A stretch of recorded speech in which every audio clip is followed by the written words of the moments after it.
on Sunday, July 14th, 2024, our most benevolent Supreme Master Ching Hai, vegan, amidst her intensive meditation retreat to benefit all beings on the planet, took time to send an uplifting message highlighting the life of the venerated Mahākāśyapa, vegan, one of the foremost disciples of the worshipped Shakyamuni Buddha, vegan. Master also revealed more of the gifts that Mahākāśyapa has sent her, her past life connection with him, and where in China his manifestation body is now living.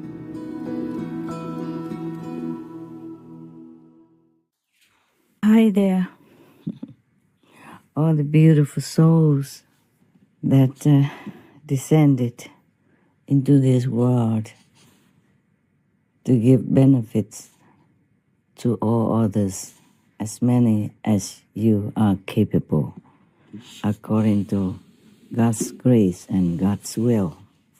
I'm glad you are in this world, and I love you for that, and I thank you for that.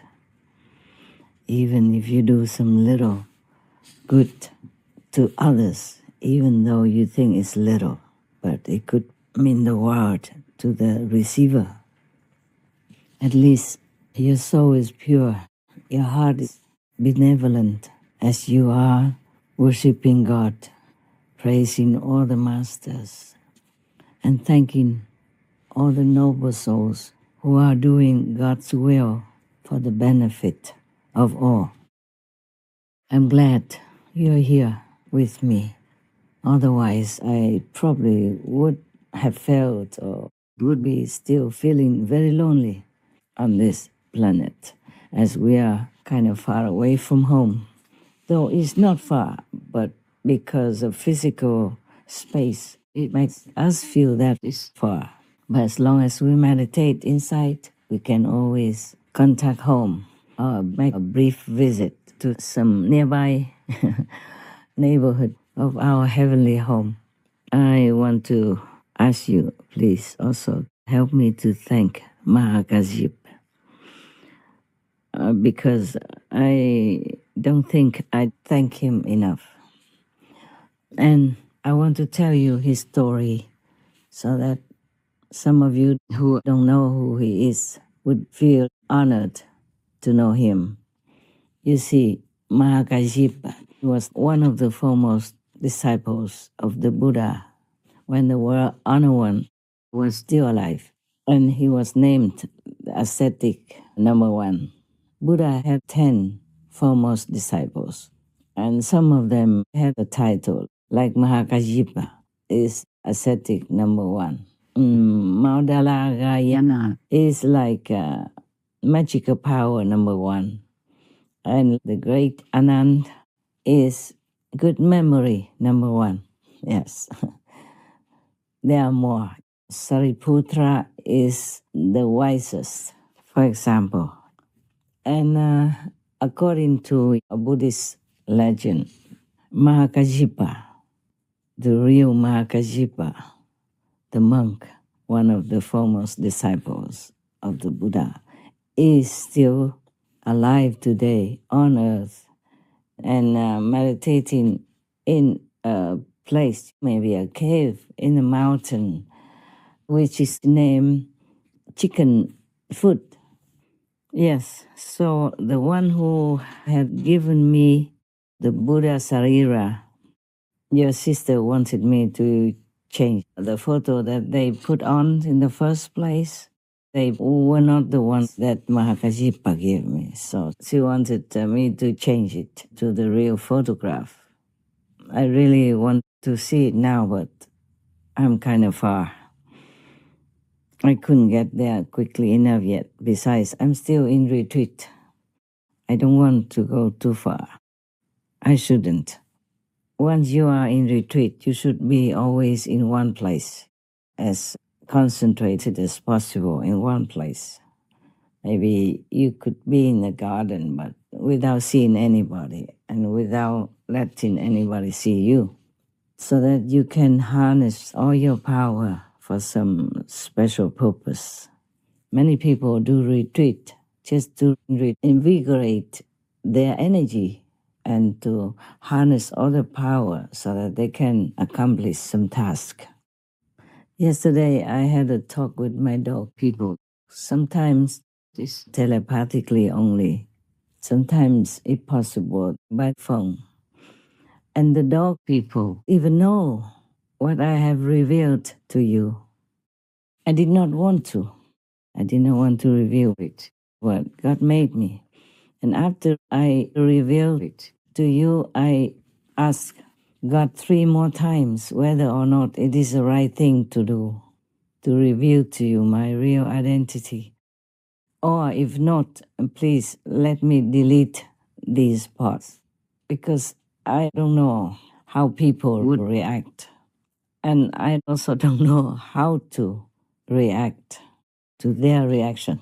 Yes, I just do not feel very comfortable talking directly, honestly, and openly like that about what I am. In this physical world, I'm just like you, but I'm connected with my highest self, and that is a different thing. Otherwise, I couldn't have enough power supply to do my work, which is a lot, and very, very heavy work. I want to tell you about Mahākāśyapa so that you know how great he is, even as a human, as a person. Not to talk about a saint. He really is a saint. He kept his discipline. In Buddhism, you have 13 very strict disciplines which you have to adhere to in order to be called the best ascetic.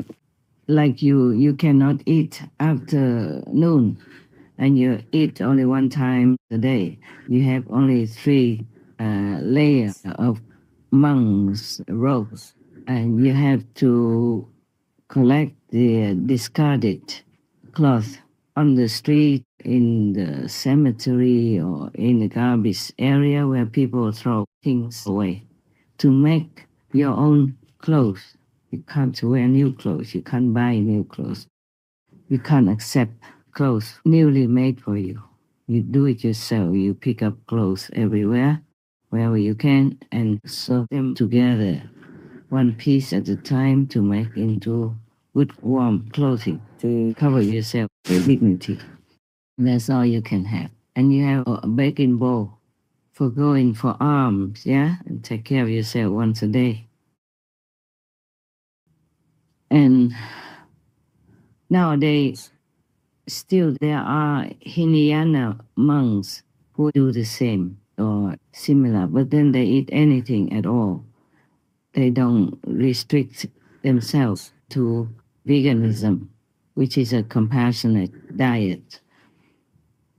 Because in the beginning, some people just came and were not used to the vegan diet, so the Buddha allowed them 3 kinds of permissible animal people meat, like those animal people from whose flesh you're eating, you don't hear their cry when they die. Or an animal person that you know it's not because of you that she is being killed. Or the animal people who die naturally or by accident or old age, somewhere in the forest or on the street. Then you can eat them. But later on, the Buddha said, you should not eat that anymore. And he emphasized that whoever eats animal people meat is not his disciple. And whoever eats meat, he is not that person's teacher as well. At that time, Arya, or sage Mahamati, or great wisdom Bodhisattva Mahasattva, said to the Buddha, Bhagavan, or world-honored one, I see that in all worlds the wandering and births and deaths, the enlaced animosities, and the falling into evil paths are all caused by meat-eating and cyclical killing. Those behaviors increase greed and anger and make living beings unable to escape from suffering that is truly very painful. Mahamati, Having heard my words, if any of my disciples does not honestly consider that, and still eats meat, we should know that he is of the Candela, or killer's lineage. He is not my disciple, and I am not his teacher. Therefore, Mahamati, if anyone wishes to be my relative, he should not eat any meat. The Lankavatara Sutra, Tripitaka, number 671. And the Buddha was strictly vegan. Yeah, you can see some of the excerpts that I have expounded to you some years ago about how I say that Buddha was a vegan, because he named silk, down, milk, eggs, leather boots, or anything to do with animal people you should not use, because it causes suffering anyway. Bodhisattvas and pure monks walking on country paths will not even tread on living grasses, much less uproot them. How then can it be compassionate to gorge on other beings' blood and flesh? Monks who will not wear silks from the East, whether coarse or fine, who will not wear shoes or boots of leather, nor furs, nor birds down from our own country, and who will not consume milk, curds, or ghee, have truly freed themselves from the world. When they have paid their debts from previous lives, they will roam no longer through the three realms. Why? To wear parts of a being's body is to involve one's karma with that being, just as people have become bound to this earth by eating vegetables and grains. I can affirm that a person who neither eats the flesh of other beings, nor wears any part of the bodies of other beings, nor even thinks of eating or wearing these things, is a person who will gain liberation. What I have said is what Buddhas teach. Mara, the evil one, teaches otherwise. The Surangama Sutra. Even if that animal person is not killed because of you, if you eat it, then people will have to kill another animal person to sell to other people who want to buy, because you have eaten that portion of animal people. So there's one person missing, one chicken person missing. So if somebody wants to buy, they have to kill another chicken person to sell to you or to them. The Buddha taught compassion in all of the scriptures that he preached during his lifetime, which was many decades. So if a monk is supposed to follow the Buddha, he should adhere to compassion. That is normal. You do what your teachers do. Besides, it is should not do things. You should not kill others to sustain your life. Just like you wouldn't want to be killed to sustain other beings' life. You wouldn't be willing to be killed so that a tiger can be filled. No. So similarly, a chicken, a cow, a pig, a goat person would not want to be killed to sustain your life, to fill your stomach. If a monk is wearing, monk's robe, which is very dignified and represents liberation, represents compassion, and just sit there, munching, biting, gnawing, jumping a chicken person's leg, then I would feel very put off. I saw it before in some Hinayana Buddhist country, and it was really a sight that I would not want to see again. At that time, I was still, married, a householder. And then my husband and I traveled in many Asian Buddhist countries. He took me to those countries for vacation because he knew I was a devout Buddhist. In my house, we have an altar, flowers and fruit for the Buddhas. And he even planted flowers and, cut some for me to put on the altar for the Buddha when he saw some flowers withered. Yeah, he changed. And he planted some flowers in the outside garden for that purpose. And now some people argue that the Buddha had advised that the Buddhist followers could eat 3 types of animal people, meat that I have mentioned above. But later the Buddha didn't allow it anymore because the disciples had grown up. They should be used to the vegan diet, which is better, compassionate, and it's befitting a benevolent person such as a monk.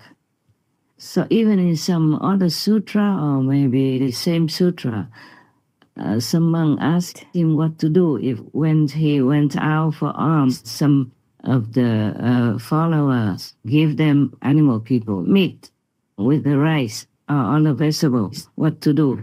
The Buddha said, take that meat part away and eat the rest.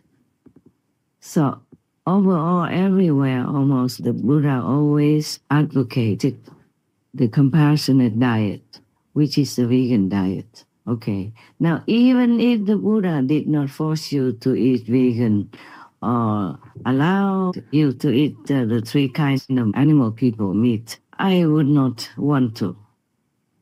Why would we do that when we have plenty of food?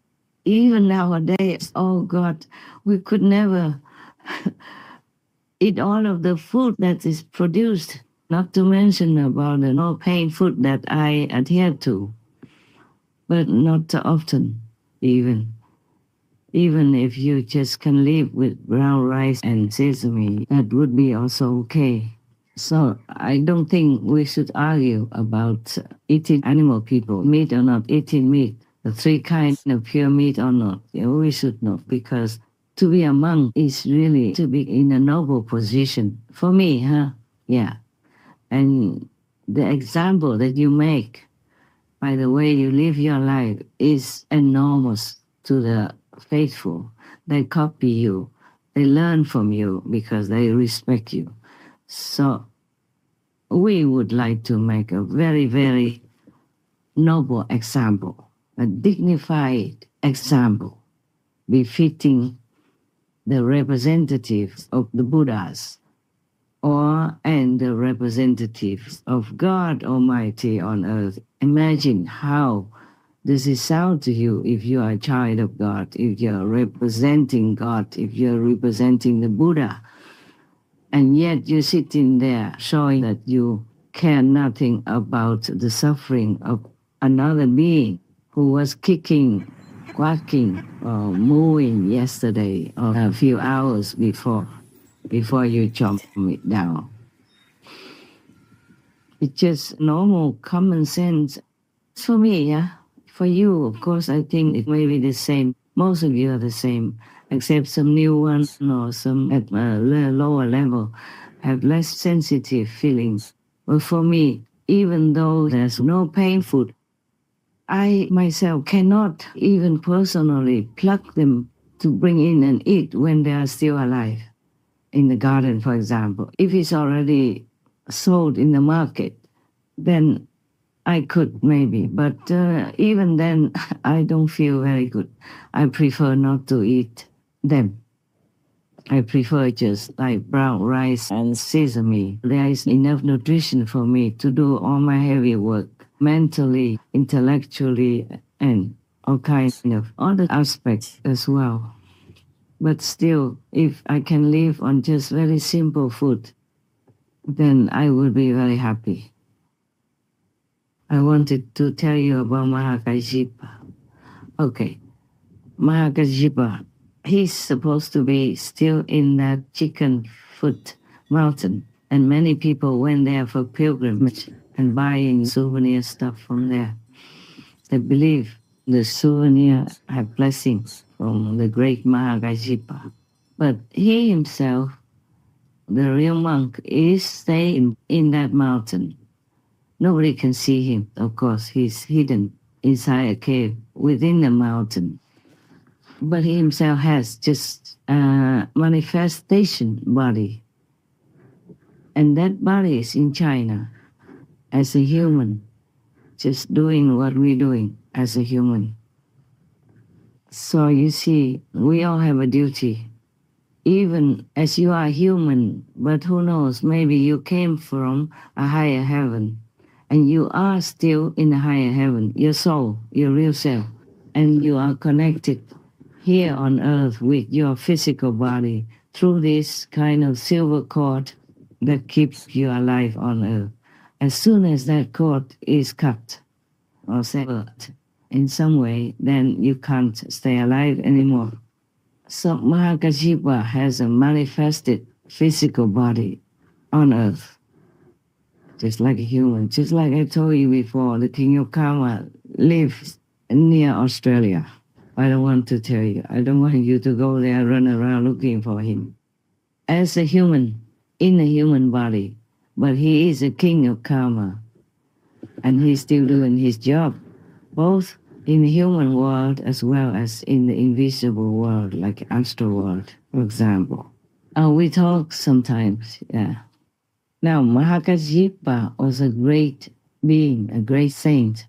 As a monk, he lived totally opposite to his life before in a mundane world.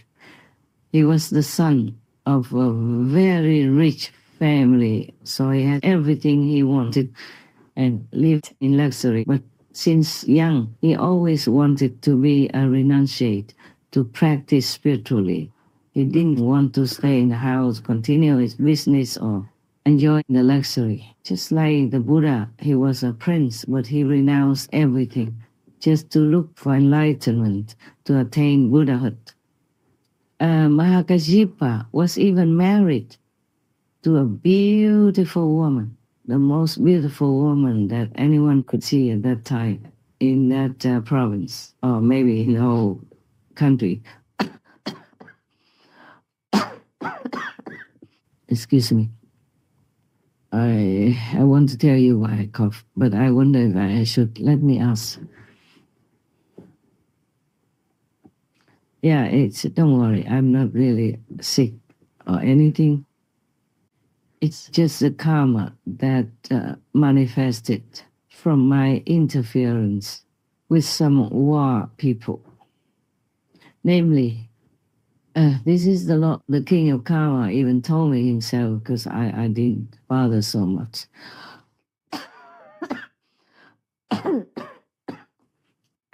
Sometimes the information just came to me voluntarily, naturally, without me searching for it. Or maybe sometimes I think about the question in my mind, and then some king of a different department would tell me, would give me a message. There are many kings of different fields, different missions. They all came to me one day, because I was called King of Kings, of Kings, of Kings, yes. And that also means King of all the past kings, and King of the present kings, and King of all the future kings. That's why. And there are many of them. King of Peace, King of War, King of the Wind, King of the Stars, King of the North Star, King of the South Star, King of Benevolence, all kinds of kings. Even king of the zealous demons, or king of zealous ghosts, they all came to me one day. When was it? Was me last year then? Last year, sometime in April, yes. Some occasion, they all came just to pay respect. I don't bother them that much because they are busy, they're doing their job. And only when really necessary for some information, I would call upon them and we talk. So we don't talk a lot, like the way I talk to you. I wasn't aware of such a serious name before. I thought it was too long and they should cut it short. If they want to call me King of Kings, okay. And the other ones, they just say, okays. Okays means of kings. K-okays. Something like that. When I was writing something and they spell it out to me, I said, don't make it too long. I'm lazy to write. So that's why I was telling them like that. And I say, why do you all have to keep calling me this? It takes too long. Because sometimes they have to spell it to me, and they don't call me just you and I. They call me King of Kings of Kings of Kings. And it's just too long for me. So one day they all came and say, this is why we call you King of Kings of Kings of Kings, because you are our king. And in the future, when other kings come, you will also be their king. And in the past, you were also king of all the kings. So now you know also all these questions in your mind, why I have this and that title. I didn't ask for it. The first time, I also didn't know it was me who talked to me. So I asked, who is it? And I told you already, I said, this is the ultimate master. I said, oh, we're very honored to know you. So the voice said, it's you yourself. There was an accompanying being next to the King of Kings who would tell me this and that and others. Introduced my title to me, which I never thought of. Too busy, and what for? Even if I'm King of Kings, what good does it do me anyway, yeah?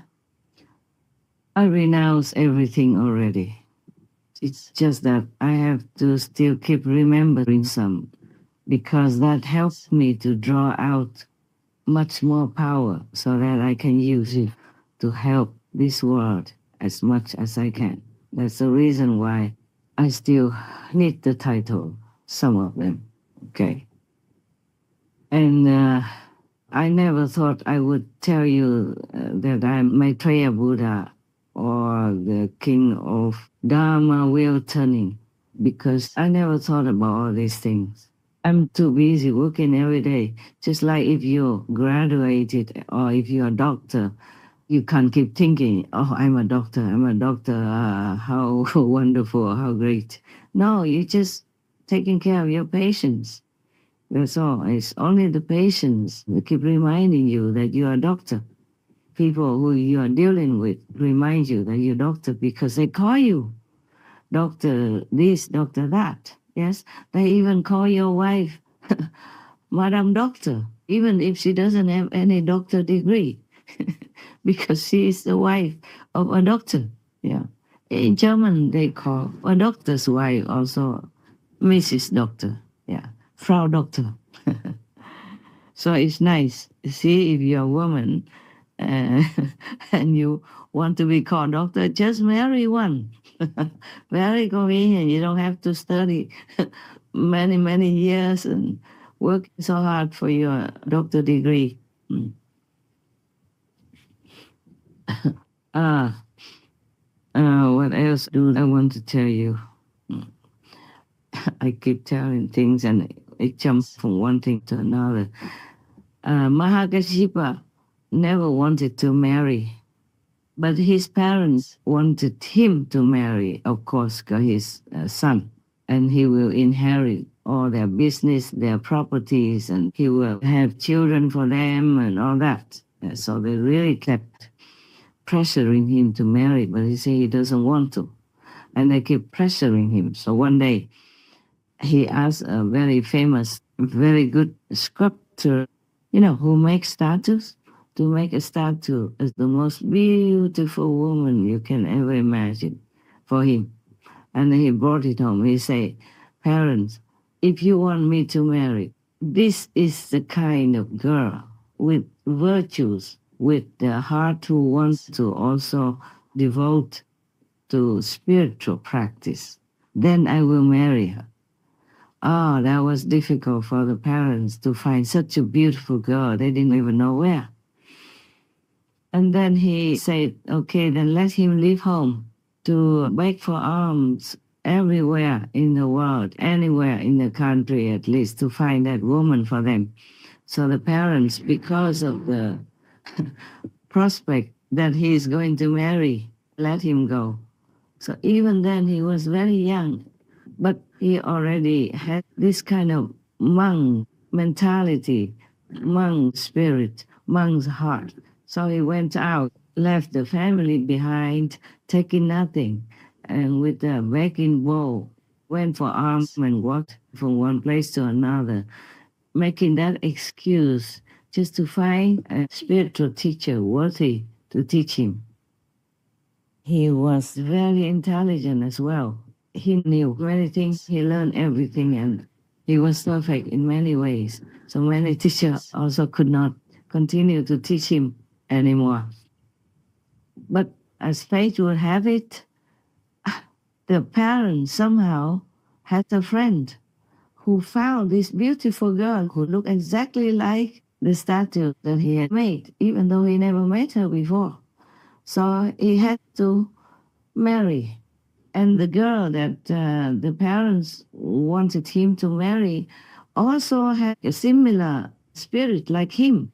Didn't want to marry, just wanted to find a master and practice spiritually.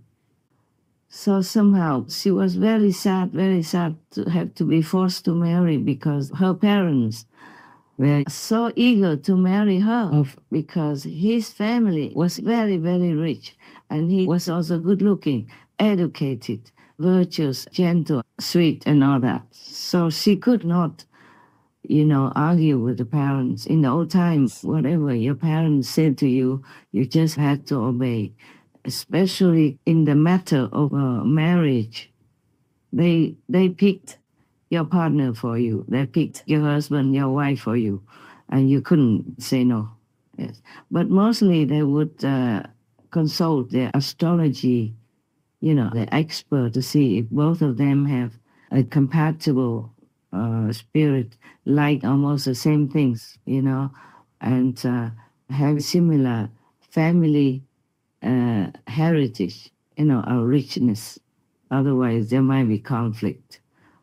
And they ask the astrologers whether or not the children are compatible, whether or not they will be okay. Many other things they ask to make sure before they marry their children to each other. If that family has money and all that, otherwise, if it's just a poor family, they just do it. Mostly, maybe they couldn't care too much. They couldn't afford too much. Now, both of them married, but they didn't know each other before, of course. And Mahākāśyapa doesn't want to do anything with the wife. So in the evening, the girl was crying, after the wedding night, she was crying.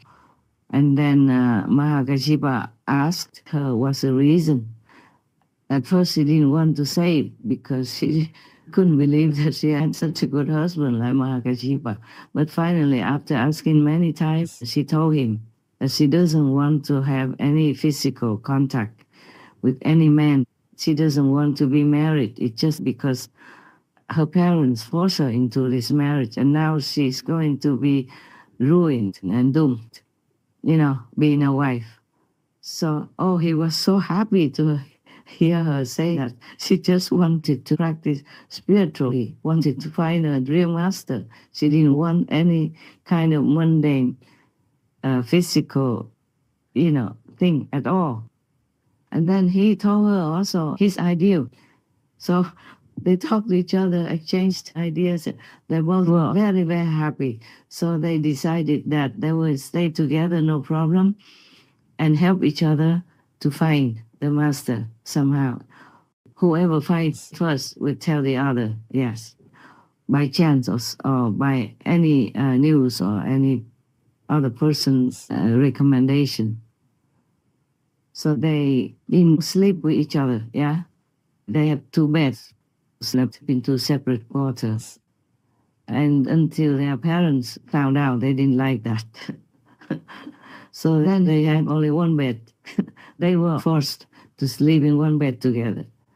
But then they had the solution, like one slept and the other walked around or sat in meditation in the other corner, on the floor. And they took turns to do that. Therefore, they never had to sleep together, touching each other in bed. That's the kind of marriage they had.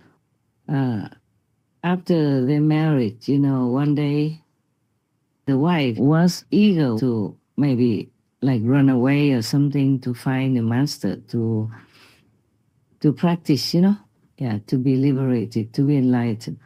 But Mahākāśyapa told her, just wait a little longer, We can't just leave the parents like this. And he was very filial as well, and a good son. So after some years, the parents died. And then the son, Mahākāśyapa, sold all the properties and shared it with the servants who have been working in his house in his parents' time since he was young, and also gave it to the poor people in the vicinity. And then both of them just went on their way, just left a little bit, enough for survival. Mahākāśyapa said to the wife, the road is long and rough outside, so you stay here, wait for me. If I find a master, I will come back for you. So Mahākāśyapa kept going everywhere, and he found many so-called masters, but he didn't feel like they were worthy enough for him. And then one day he met Sakyamuni Buddha, and just after some conversation, he knew this was the one. He was so eager to be his disciple. He knelt down on the floor and begged for it. And so he became the Buddha's disciple, yes, a monk. And then he was so happy, studied with him, went out begging and then studied and meditated. Everything was so good and peaceful. That's just the way he wanted. And he became an arhat in no time. But because before that, he had even been going out baking and eating only once a day already. So when he followed the Buddha, he continued the same. And Buddha praised him. And Mahākāśyapa, when he was very old already, the Buddha even advised him, told him that he should eat some better food with them, with the Sangha monks, so that he would have better health, a better body. But Mahākāśyapa said no, he cannot. He was so used to eating one meal a day, used to this kind of discipline, 13 rules of discipline. So he could not change. So the Buddha said, okay, it's good. You can stay that way. Yes, as long as you're all right. And Mahākāśyapa was all right, and he is still all right. And I'm very indebted to him. I want to tell him again that I treasure the gift of Buddha's Sarira very much, very much. I don't know how to find words to express how much I appreciate it. And Mahākāśyapa also sent me a bowl, like an alms bowl, a begging bowl, and some small pieces of yellow cloth. Mahākāśyapa is still sitting in Samadhi in Chickenfoot Mountain, waiting for Maitreya Buddha to appear in the world. At that time, he will give Maitreya the bowl which the 4 heavenly kings gave Shakyamuni Buddha and which Shakyamuni Buddha gave him, and his work in this world will be finished. A commentary by the venerated Master Xuan Hua, vegetarian, of the Assembly of Arahat Sutra, the Amitabha Sutra. I want to thank you with Mahākāśyapa for being so kind to me. We were friends in earlier lives, and we were good with each other, compatible. Thank you for the relics of the Buddha. Thank you for the bowl, like the arms bowl, the begging bowl for the monk. And thank you for the pieces of beautiful yellow cloth as well. But I guess I can't use any of these things that you have brought. The relics are too precious to just use them for anything else. And the bowl, I think I keep it for a souvenir. I'm worried if I use it to eat, then it might go kaput by chance somehow. So I want to keep that for a souvenir and for revering. And nowadays, you can't wear chasa, monk's robes, and then go around begging with a bowl. No.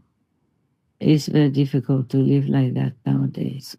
Unless you are in some very devout Buddhist country, India, Sri Lanka, Olak, or Burma, etc. Over there they understand Buddhism and they know if you want food. But in our time, Mahākāśyapa should understand, the Buddha also understands that it's very difficult to go out begging, especially for a woman. And I'm not that young anymore. So I just eat like one meal a day in the house, and I have to do so much work, homework, inside, outside. So if I keep going out and baking and coming back, I don't think it'd be convenient for me. Even though I would love that free life so very, very, very much. Now, Mahākāśyapa, he was already an ascetic, so spiritual, he learned some with other masters before the Buddha. So how come he still had to find the Buddha in order to realize his holy position as an arhat in a short time? Why did he have to do that? Huh? Why? Because he knows you have to have a guide, you have to have an expert, you have to have this master who transmits the way to you with the master energy attached to it, in the beginning at least, to help you to go back into the inside realm where you belong. Yeah, and then slowly you walk home from the inside realm.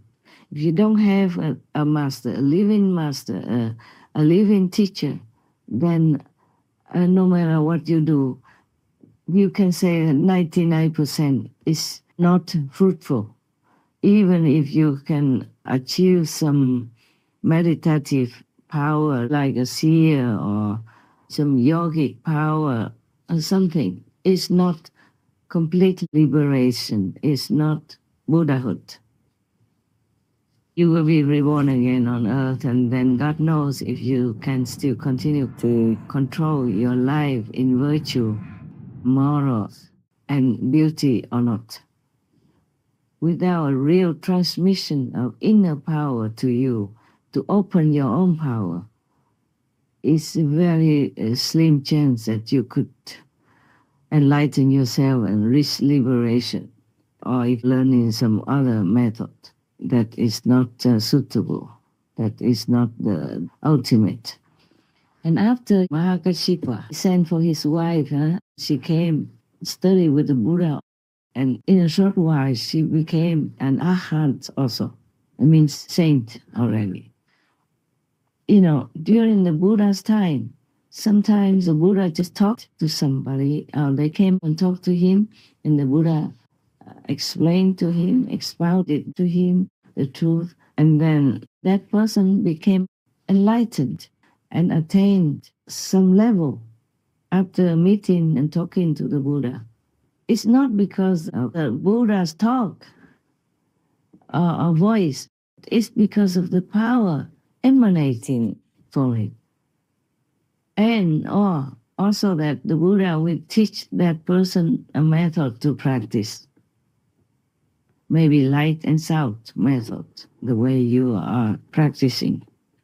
So it is not like you can just repeat or learn from somebody else, second or third hand from the Buddha. That means produced from the Buddha's teaching, and then you can be enlightened. You see, it has to be a living teacher. And many other monks also, like Ananda and other persons, they have to be under the Buddha's merciful guidance with tremendous power from within the Buddha himself. Because he doesn't just impart to you the right way or even a mantra, but he imparts to you also his energy to support you, to uplift you, just like a blood transfusion, until you become well on your own, which in this Dharma ending time is rather more difficult than in the Buddha's time. But we can make it, and we have made it up to now. We still can continue to make it. And we will not leave the suffering people or beings as long as we're still alive. We try, even though it's hard, it's heavy karma, and it's all kinds of restrictions and limitations. For example, how I live my life now, it's like imprisonment. I can't even walk out go even just a few hundred meters for a walk or anything like that, you know.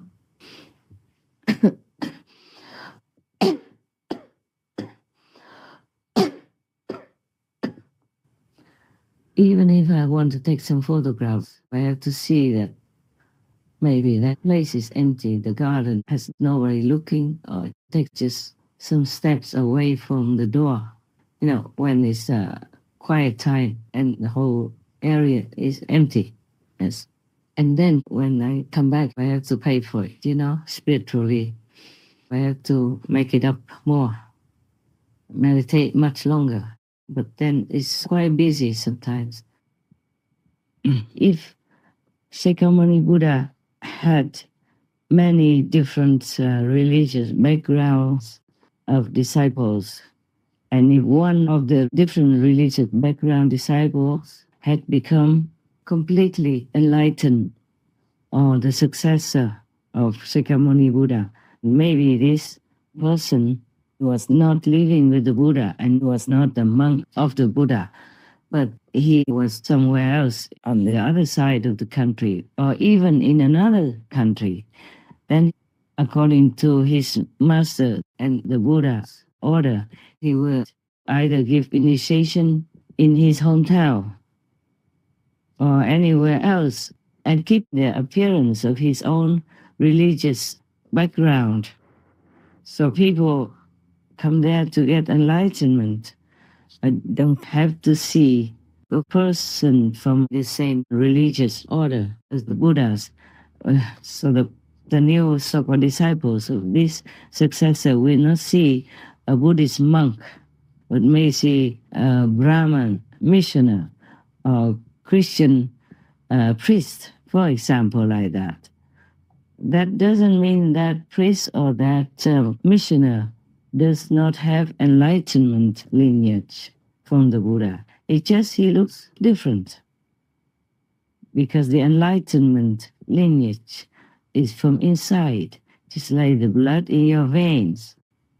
This is an invisible spiritual blood vein, so you will not see. So it doesn't matter if a master has the same religion as the founder or not, like that disciple of the Buddha from a different religious background. He will not look like a Buddhist monk. He doesn't look like one of the Buddha's monks. He might wear the Christian clothes of a priest, or he might just wear a Brahman kind of traditional dress, or he might just wear ordinary clothes, but he is enlightened and he is a successor. So this here is the problem with many people who want enlightenment so much, want to have a master, but they're always looking in their own religious system. Like a Buddhist would go look for a monk. A Christian would go look for a priest. And same with many other religions. It's like a river. It doesn't have to flow in the same direction all the time. Sometimes it goes underground and then comes up again in another location. And you might think that is a different river, but it is the continuation of the original river high above from some mountain somewhere. So if people have an open mind and they are really sincere in their heart, then they will meet their master. Do not look at the appearance of the master. Look into his soul. Look to his experience of the spiritual way. Look to see if he can bless you. Look to see if he can lead you home, give you enlightenment. Enlightenment means light. And light, the light, you see? So if he could give you immediate enlightenment, just like the way we do with the Kuan Yin method, then you will see the Buddha's light, God's light, or whatever name you call it.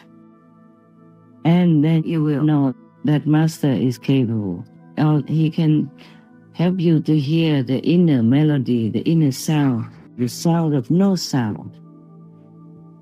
That is how you know that Master is truly, completely enlightened. or at least an official successor of the enlightened Master. In the Holy Bible, the disciples hear the sound of thunder where there was no thunder, the sound of a trumpet where there was no trumpet, the sound of many waters where there was no water, of river or ocean. They see light as bright as fire where there was just a fresh living bush.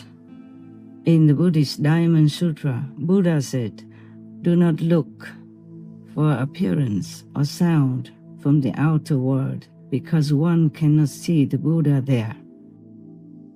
The Kuan Yin method gives you immediate inner experiences of the inner world, of inner light without light, of inner sound without sound. It's all from God's direct inner teaching, from Buddha's direct inner teaching. That's what you must know to be liberated in one lifetime, in this lifetime. Even in the Dharma ending time, in such a desperate, troublesome, and dangerous time as our time. So it depends on your luck, hey? Okay, but the criteria is that you have to see the light of heaven and hear the voice of heaven, the word of God, the teaching of the Buddha directly. That's the criteria. Because if you look for your own religious kind of system, the priest, monk, mullah, imam, prophet, or whatever you name it, then you might be disappointed. Because, as I said, like the river, it runs elsewhere. It doesn't stay in that same place all the time. After a while, it disappears underground and then it emerges again elsewhere. So enlightenment is what you seek, not the outer appearance of someone who should impart that enlightenment to you. So just to say that you can be enlightened alone without the Buddha, without the Master, is something almost like impossible. Like you polishing a brick, hoping to make it into a mirror. No, not at all, no good. And even if you meet somebody, maybe a monk, a priest, a mullah, a maharaji, and you might think you found the right one.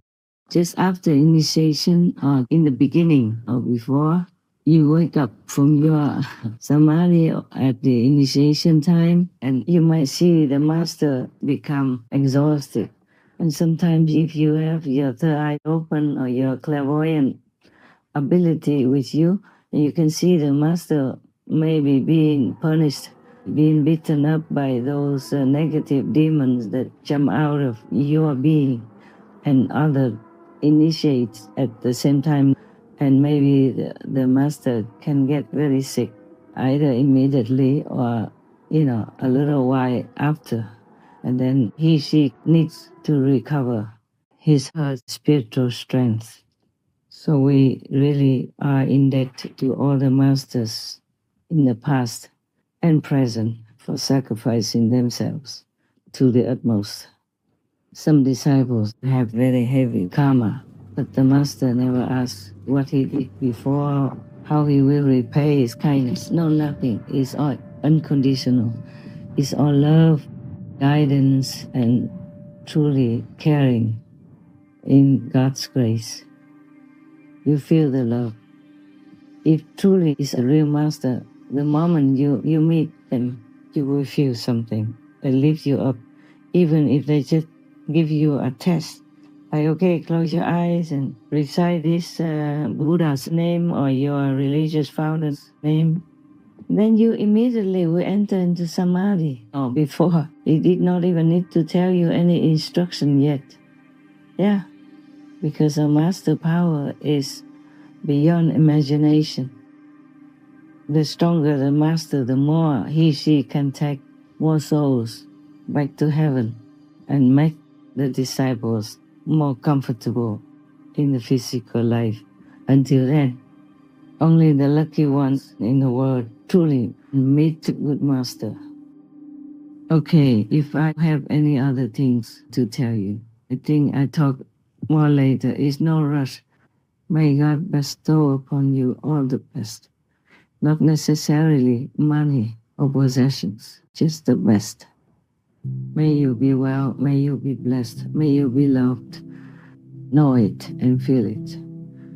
Please do meditate well. Thank God, praise God. Thank the Master, praise the Master.